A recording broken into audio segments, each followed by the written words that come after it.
Hey y'all, this is FabJen. I'm back, and this video is going to be about cameras and camcorders from beginning to advance, where to start as far as which camera or camcorder is best suited for you in terms of YouTube. Personally started with a web camera that was like 10 bucks at Walmart, and they're probably still there. Like, there's all kind of brands, like mostly right now that's predominant is Logitech, but there are other brands of web cameras. You have to do your research on that, Google it. I also shop around like at eBay, Best Buy, Walmart, Target. I would probably stick mostly with Best Buy, Fry's, Micro Center, things of that nature, Overstock.com. But if you want to start with a $10 webcam, the best thing for you to do is go to your local Walmart, or you might want to shop around some Walmarts. Better yet, what I do is I go to Walmart.com, I look at webcams, see which ones I like, and then I see which store has it in stock, and then I go from there. That's the best thing I could tell you for myself. In general, has the cheaper prices, not all the time, but in general for basic cameras. Now, that's a webcam. Webcams are good places to start. They do have more advanced webcams that have HD, that can follow your face and all that other stuff, but that's a good place to start. The next thing, or an alternative to that, would be your phone. A lot of modern day phones have cameras on them that can hold a lot of video. You can expand a lot of your memory on your phone sometimes to incorporate your videos if you have an expansion slot. A lot of phones have expansion slots, so you can incorporate videos onto your phone. Tablets are another good source. Most tablets have HD video, and what HD is just high definition. It gives you sharper, clearer images when recording. I think that would be ideal. You need to have a good lighting source with any camera that you use, but more so especially with the web cameras, because they do really poorly in like dark lit places. So that's something to keep in mind. The next step up from there is like a point and shoot. That's a camera that is you can take pictures with it and you can take video with it, and a lot of times those cameras are now standard with HD functionality. So that's also something to look into. And what's really good about those is that you can carry them around with you if you want to do vlogging, which is really nice, and they're lightweight and they're easy to pack away. Also, along the same lines, price point wise, are vlog camcorders. They're strictly for vlogging. They are like small, compact, and usually have 1 or 2 buttons on it where you can record yourself. Good vlogging like camcorders, little mini, the vloggers, are the flip one. I believe that's called, it's a flip one, a flip vlogger, and I'll have the information posted down below, and a Sony vlogger. Those two I found were really good. And also they have one where you can do, like, if you want to do like extreme sports, GoPro or something like that. I'll have that information somewhere in here or somewhere down below. That one's really good, great high quality images. And if you want to do something like hiking or walking around, diving, sports, underwater, things like that, a little bit more fancy, that's a good camera to have, and it's inexpensive. So those are something to look at. So you're looking at the point and shoots, which take great photos and take good videos. Depending on what brand you get, I suggest you look at a Canon. Start with a Canon ELPHs. There's a whole bunch of different Canon series, and they're all different price points. Also look at Sony. Sony Cybershots are good.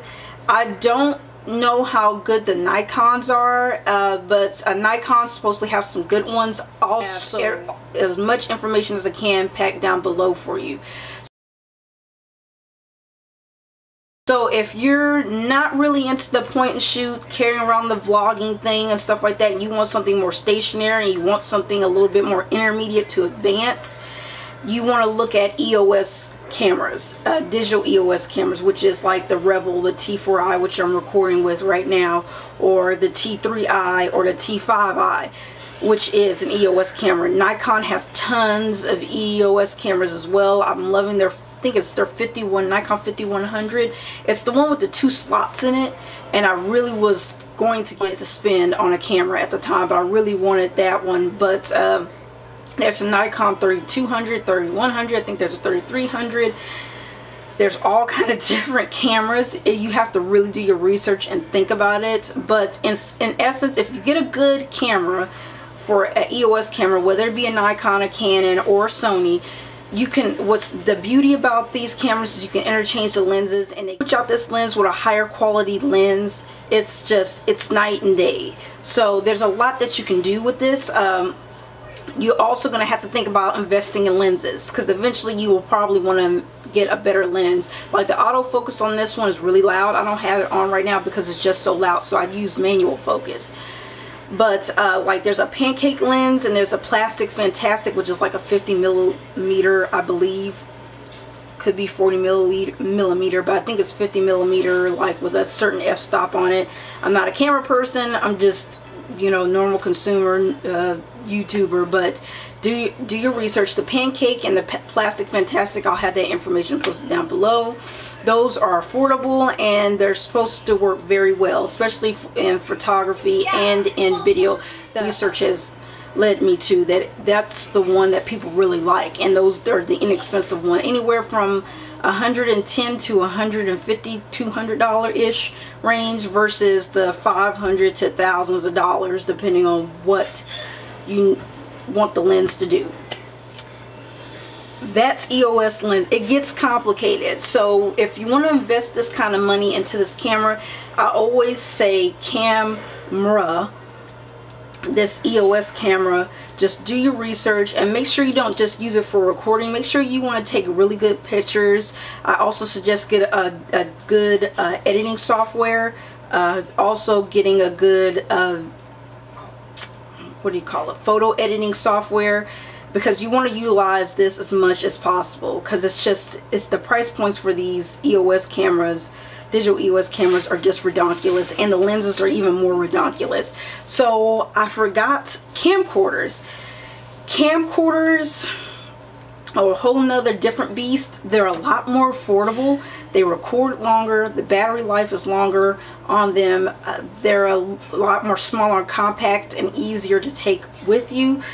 That's a good idea to look at. But say you want this EOS quality with a camcorder, that gets into $850 to thousands of dollars. I looked and I was really surprised. The same quality video, like the exact same from this camera that you would get from a camcorder, is very expensive, and you can't change out the lenses. Some lenses, depending on some camcorders, you can change out the lenses, but it's more expensive. Just get a EOS for that price point. And the resale values on the, say you want to upgrade or something, the resale value is better on the EOS on these cameras. These are also a very good alternative, and they're affordable. Look at JVCs, look at some Sony. Philips is another good company. Philips makes very good quality stuff.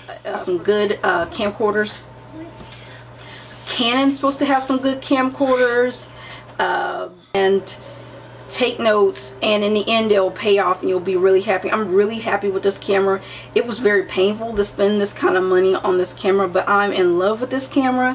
It's everything I wanted and more, and it's surprising me every time I use it. And I haven't even read the full manual, and it just does tons of things. So I'm going to read the manual and figure out how to use this to the best of my ability. But if you have any questions, please feel free to ask. Rate, comment, subscribe if you like, and I will talk to y'all later. Alright, bye.